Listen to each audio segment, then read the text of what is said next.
শিশু তোমার বয়স কত? বাংলাদেশে এই প্রশ্নের উত্তরে শিশু তো বটেই, বড়রাও আইনত ঘাবড়েই যাবেন, কারণ আন্তর্জাতিকভাবে 18 বছর বয়স পর্যন্ত সবাই শিশু। দেশের শিশু আইনও 18কেই শিশুর বয়স হিসেবে গণ্য করলেও শ্রম আইন, দণ্ডবিধি, নারী ও শিশু নির্যাতন রোধ আইন কিংবা বাল্যবিবাহ রোধ আইন প্রতিটিতেই শিশুর সংজ্ঞা আলাদা। এতে আইনের ফাঁক ফোকরের সুযোগ নিচ্ছে অপরাধীরা, শিশুরাও পাচ্ছে না তাদের প্রাপ্য অধিকার। শাহজাহান খানের তোলা ছবিতে সেটাই খোঁজার চেষ্টা করেছেন আলামিন তুষার।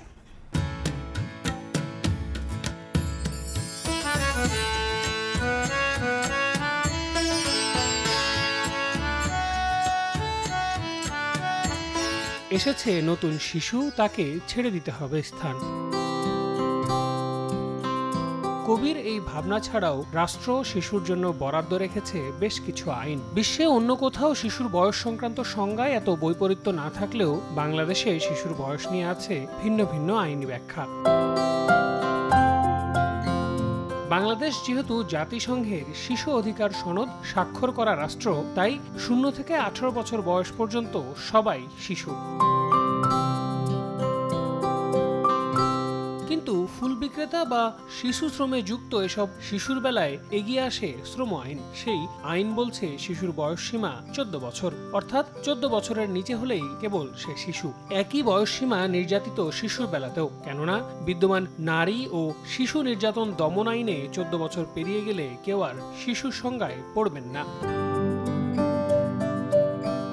সংবিধানের দণ্ডবিধি বলছে 9 বছর বয়সের নিচে কেউ অপরাধ করলে তাকে দায়মুক্তি দেয়া যাবে, তবে 12 বছর বয়স পর্যন্ত সীমিত দায় এবং 12 বছরের বেশি বয়সীদের ক্ষেত্রে অপরাধ করলে নিতে হবে পূর্ণ দায়। অর্থাৎ সংবিধানে শিশুর বয়স নির্ধারিত 12। বাল্যবিবাহ রোধ আইনে প্রাপ্তবয়স্ক হতে ছেলে আর মেয়ের বেলায়ও রাখা হয়েছে আলাদা আলাদা বয়সসীমা।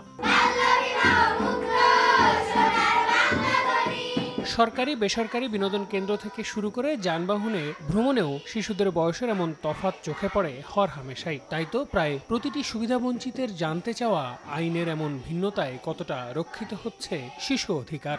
রাষ্ট্র যদি কি একটা শিশুরে ফুল সুযোগ সুবিধা দেয়, শিশুগুলো আর এমন হয় না। পেটের দায় হয়ে আর কি তারা কাজটা করতেছে, কাজ না দিতে চাইলেও দিতে হইতেছে। আমি চাই যে আর কোনো শিশুই যেন পথে না থাকে। শিশুদের নিয়ে কাজ করা সংগঠনগুলো বলছে রাষ্ট্রকেই নিশ্চিত করতে হবে শিশুর প্রাপ্য অধিকার। যেহেতু সে শিশু, অতএব আমাকে দেখভাল করতে হবে শিশু আইন দিয়ে, শিশু অ্যাক্ট দিয়ে। এখন নানানভাবে এটা ট্রিট যদি করেন কেউ, এটা আইনের ভায়োলেশন ছাড়া অন্য কিছু না। অর্থনৈতিক সাপোর্টটা দিয়ে, লিগ্যাল এইড সাপোর্টটা এনশিওর করা যেত, তাহলে কিন্তু আমাদের দেশের শিশুরা ন্যায্যতার ভাগটা পেত।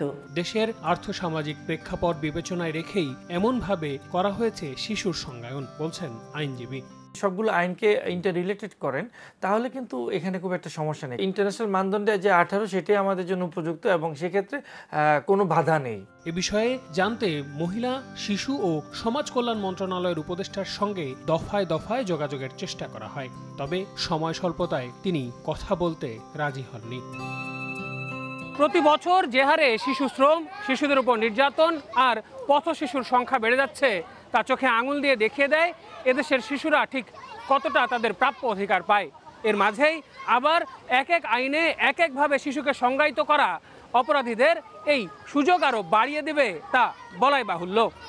আল আমিন তুষার, সময় সংবাদ, ঢাকা।